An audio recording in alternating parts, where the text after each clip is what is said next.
Hey folks, welcome back to the channel, and if you're new here, thanks for stopping by to check out the video. Today we're going to focus on some maintenance on a patio screen door. There's actually 4 specific areas of attention that is worthwhile to give to a patio screen door, and I'm going to show you what those 4 are, and we're going to actually perform some maintenance, and I'll show you exactly how to go about doing that. So stick around and we'll get started.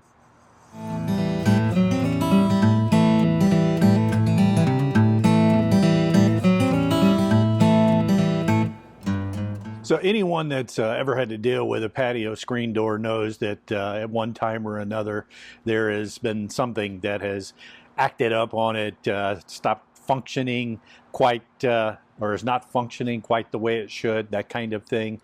Maybe it's the door is slamming, maybe it's not closing like it should, maybe the latch is acting up on it, not latching like it should. We're going to focus on all those things. Okay, so I mentioned that there were 4 areas that is important to consider giving some attention to for maintenance purposes. One is actually the handle here itself. Because these things are exposed to the outdoors in that, they can get to the point to where they're not operating really smoothly. This one is actually operating okay. I do maintain this. Occasionally we'll lubricate it. So I'm going to show you how we actually do that. I'm going to be taking it completely out of the door.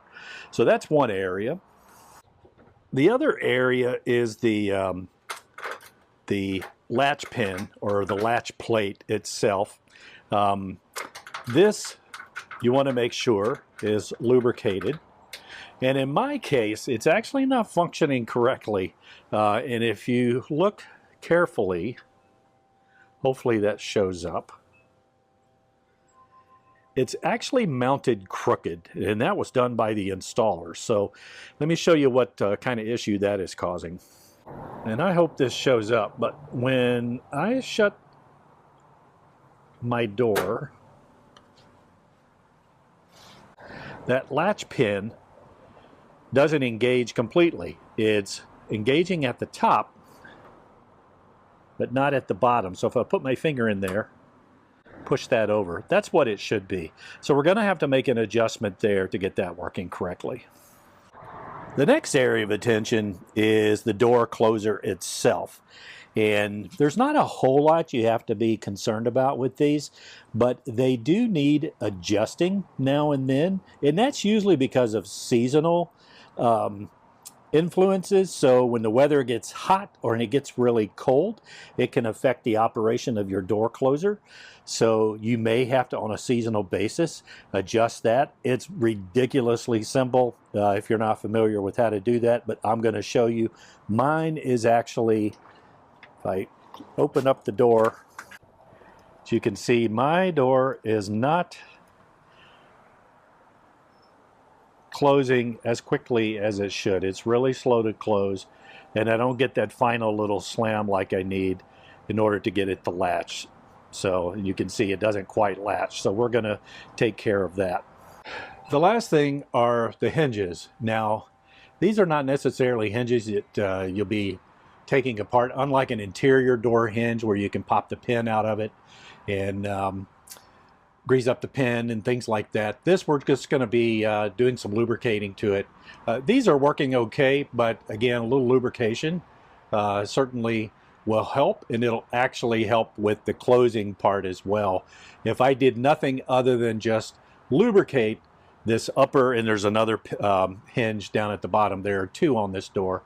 If all I did was just lubricated those, I'd probably get a little bit better door closing action. But again, we're still going to be adjusting that door closer, and then of course we're going to be lubricating this. So we're going to do all 4 of these things, and we're going to start by removing our handle, and I'll show you how we perform maintenance on that and add some lubrication. This is the inside of our handle, and we have 2 screws, and all we're going to do is take these 2 screws out. This will come off on this side of the door, and then we'll have the handle on the outside, which will come off. All we have to have is just a simple Phillips head screwdriver.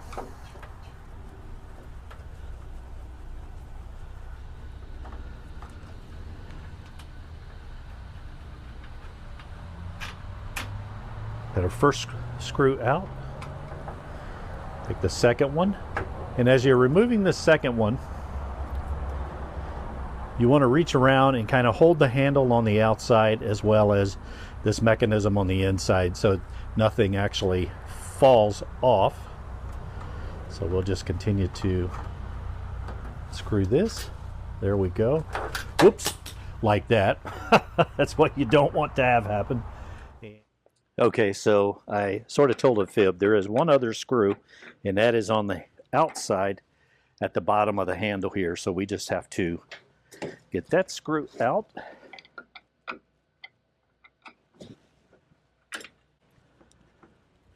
And so what we're going to do is there's a few key areas in the door handle that we want to lubricate. Now there's two kinds of lubricant that I typically use for this. One is a white lithium grease. I find that this particular version tends to hold up a bit longer. That being said, WD-40 works really well also. Either one of these, if you have WD-40 on hand, no need to run out and buy something new. But if you do have to get something, I would recommend the white lithium grease. And that's what I'm going to use. So as far as where we want to add this, this is the inside side of the door handle. And what we want to do is anywhere there is a hinge area, like right here, we have a rivet that comes through. We just want to give that a nice liberal coat. Just wipe off the excess. There's also the locking mechanism here, so we're going to spray a little bit down in there. And we're going to kind of open. Well, I have that locked at the moment. We're going to see if we can get some right down in here. There we go.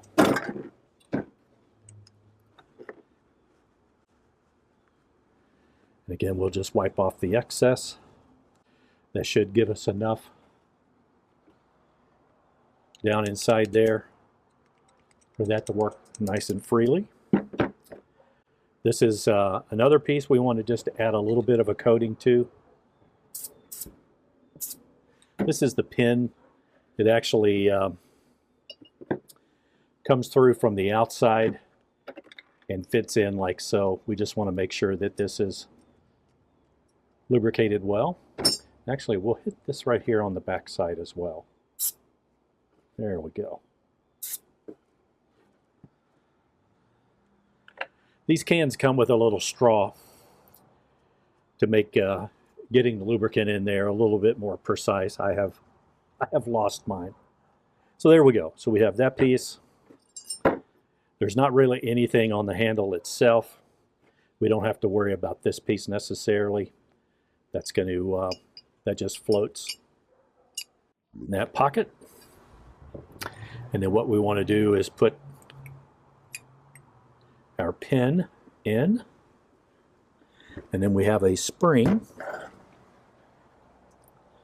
that slips down over that. Small side goes first, and then this is just going to insert on the outside of the door, and we're going to insert this on the inside, and then we'll attach our screws. So let's go ahead and get that done. So we just want to be careful and not do what I did when I was taking this out, and that's let parts fly everywhere. So we've got that like so. And just hold those together. Get one of our screws started.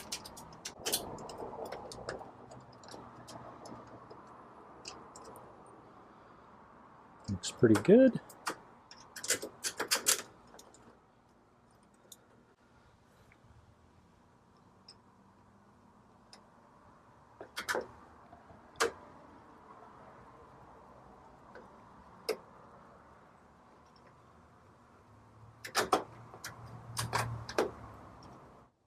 All right, we'll get our last screw in here. I believe I got that lined up. There we go. All right. Now we can see we got a nice smooth operation. Again, that was working okay before, but we've got plenty of lubricant in there, so that'll be good to go for a while. Now, the next thing we want to do is work on the actual latch. Okay, so we know from what we saw earlier that this is not aligned correctly. It's in further at the bottom than it is at the top, so when the door shuts, the top part of our latch mechanism is triggering, but the bottom part isn't fully triggering. So what we want to do is try and kick the bottom over. These latch plates are usually adjustable on some level, so we're going to see if we can. All right, so what I'm seeing is that we have no room for adjustment. Holy cow, that is one heck of a screw holding that in. So what we want is for that to be kicked over like that. So I'm going to go get a drill. We're going to drill a pilot hole, and we're going to end up placing the screw down lower here. Okay, so I have a drill. We're going to get that set level, plumb.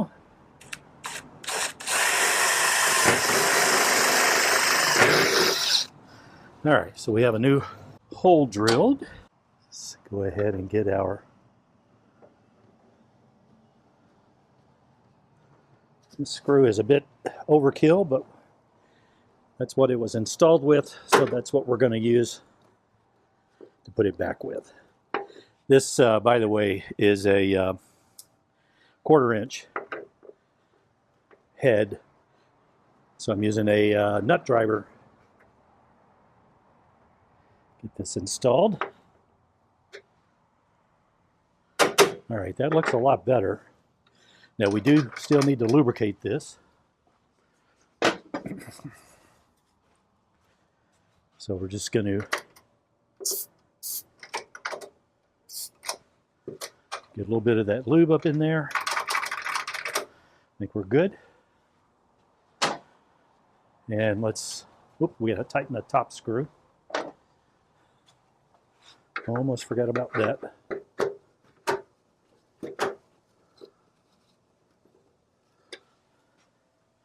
Okay, let's see how we get along here. Okay, so what we're going to do is test our latch here.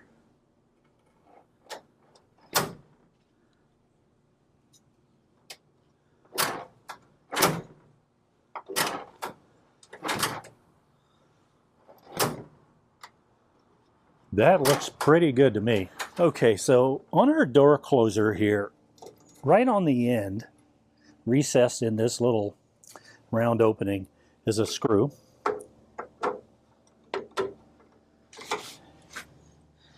And just a flat plate screwdriver is all we're going to need. If we turn that in, which it was almost all the way in actually, and then we open the door,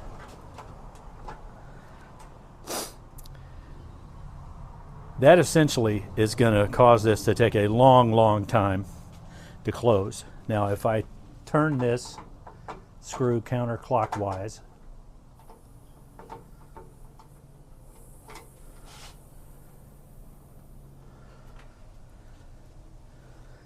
then the door should shut easier. So what we want to do, let me turn that another couple of turns. Okay, now after backing that screw off, or actually turning it counterclockwise, which is actually unscrewing it and creating less pneumatic pressure, now when we open the door, now that's actually too much. So we don't want it to slam, so we're going to turn that about a half a turn. Try this again. Perfect. That's what we want. We want it to get close, and then just a gentle slam, not a big slam. Perfect. These door closers will change through the seasons as it gets cold and then it gets warm and hot.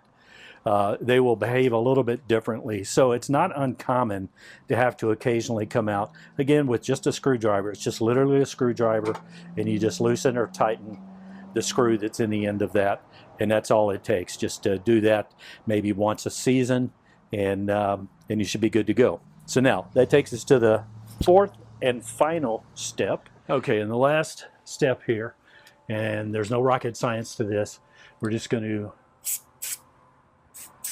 right where these little joints are at, we want to put a little bit of the lubricant.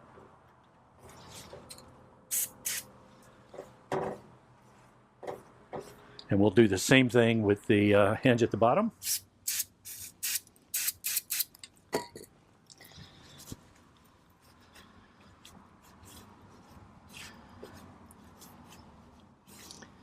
Now, these hinges are fitting really tight. It might even be because WD-40 is a little bit more of a penetrating type of lubricant. It might not be a bad idea to actually spray those with some WD-40, which I'm going to do. And I think we'll call that good. And we'll just wipe all this clean. And that takes care of our 4 points of maintenance on a patio screen door. All right, so there we go. We've taken care of some maintenance on our patio screen door. Everything's working really, really well. If you do that just once a year, and it literally should only take you maybe 20 minutes, 30 minutes tops, maybe the first time, if it's your first time doing it. But it's a really simple thing to do, and it'll keep your doors operating really smoothly, and it'll actually prevent potential repairs like having to replace the door closer and things of that nature. So again, it's just, and all it takes is just a screwdriver, a couple of screwdrivers and some lubricant, and you're good to go. So I hope that you found that video helpful. If you did, I greatly appreciate it if you could give it a thumbs up. And if you haven't subscribed already, please do. It helps out the channel a lot, and it's free. So with that said, I hope everybody has a great day, a great rest of your week, and we'll see you again on the next video.